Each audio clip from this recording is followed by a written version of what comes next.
Oi, gente, eu sou Elias Santos, professor universitário, radialista, jornalista, amigo da criança e coordenador do nosso projeto Plenitude 60+. E o Plenitude 60+ não para em janeiro, de jeito nenhum. E a gente resolveu dar algumas dicas, falar algumas curiosidades para você. E eu vou começar fazendo curiosidades sobre o meu trabalho de mestrado. Eu estudei programa de auditório, estudei esse aqui, ó, o Chacrinha, o velho guerreiro. Alô, alô, Terezinha!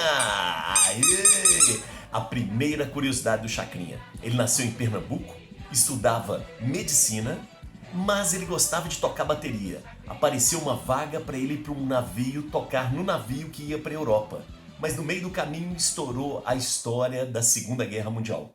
As notícias chegaram, o navio voltou. Em vez de voltar para o Recife, que era onde tinha nascido Abelardo Barbosa, não, voltou para o Rio. E aí no Rio de Janeiro ele resolveu ficar. Largou a medicina e começou a procurar lugares para trabalhar. Foi para a carreira artística, foi ser artista, foi ser Chacrinha. Daqui a pouco eu te conto outra, essa foi a primeira. Meu filho, eu estou aqui para confundir, eu não estou aqui para explicar. Alô, alô, Terezinha! Aí vai a segunda curiosidade do Chacrinha. O nome, Abelardo Barbosa. Como é que se tornou Chacrinha?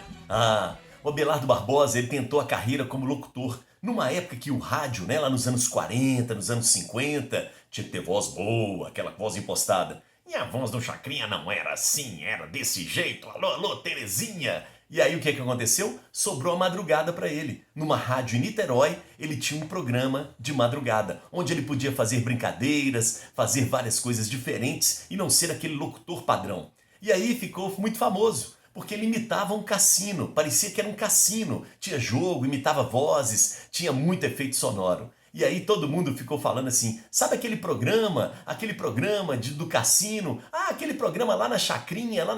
Por quê? Porque a Rádio Niterói era numa chácara. Aí ficou o programa lá na Chacrinha, o programa da Chacrinha, o programa do Chacrinha. Esta é a segunda dica. Alô, alô, Terezinha! Qual é o lado mais animado? É o lado de cima! É o lado de baixo! Atenção, de frente ou de avião, o maluco vai para a sucessão.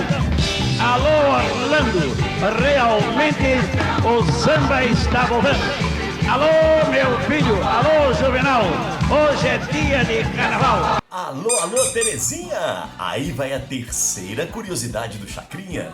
O Chacrinha deu muito certo. Ele começou a fazer programas de calouros no rádio e fez tanto sucesso que foi parar na televisão nos anos 60, nos anos 70.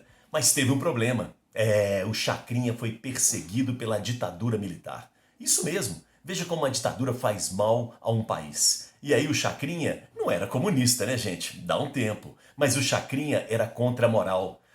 As dançarinas, as famosas chacretes, aquilo era um horror para a tradicional família brasileira. O concurso de pulgas, qual cachorro tinha mais pulgas, por exemplo, aquilo era um horror para a tradicional família brasileira. E aí o Chacrinha é perseguido. Isso mesmo. E quando Gilberto Gil vai embora do Brasil, perseguido pela ditadura, e grava aquele abraço, mandando um abraço pro Chacrinha que continua balançando a pança, aí foi o fim. Na Rede Globo, ele foi tirado do ar. O diretor Boni, que estava chegando na época, início dos anos 70, falou, olha, não dá, com essa baixaria, não dá para você continuar na Globo. Mas no fundo, os militares e a tradicional família brasileira se incomodaram muito com o Chacrinha. E aí o Chacrinha foi proibido e foi retirado do ar e mandado embora da TV Globo. E ele não conseguiu emprego em nenhum outro lugar. Sabe por quê? Os programas de auditório começaram a ser perseguidos pela ditadura logo no início dos anos 1970. A vida não é fácil para ninguém, principalmente numa ditadura. Abra o olho, hein? Alô, alô, Terezinha! Essa foi mais uma curiosidade do Chacrinha. Roda, roda, roda, roda a mesa, o minuto de comercial. Alô, alô, Terezinha, é uma... Alô, roda aí, roda, roda, roda a mesa. Oi, gente, mais uma dica do Chacrinha. Alô, alô, Terezinha! Mais uma curiosidade do nosso Chacrinha. O Chacrinha ficou fora do ar e depois, nos anos 80, ele voltou para a TV e foi para a TV Globo. Mas o programa era gravado para ficar tudo certinho. E nessa época, o Chacrinha já não era mais o mesmo, já não tinha mais o mesmo frescor.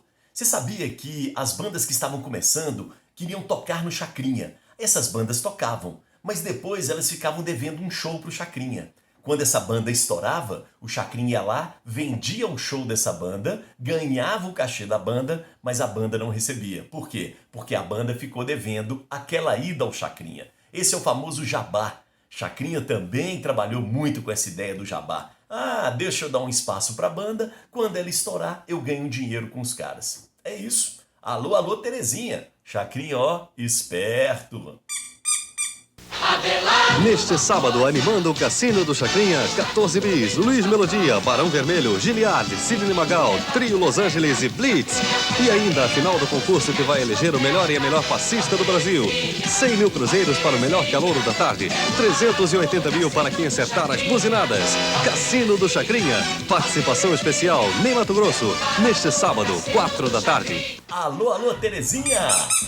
Mais uma curiosidade do nosso Chacrinha, e agora é a buzina.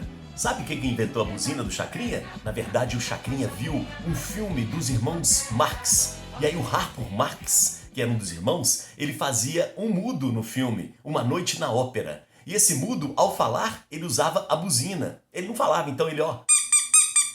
Aí a plateia ria no cinema. Chacrinha olhou aquilo e falou, opa, vou aproveitar. E levou pro rádio a buzina do Chacrinha. Quando um calouro ia mal, ele, ó, buzinava. Aliás, todo o programa do Chacrinha tem que ter um calouro ruim.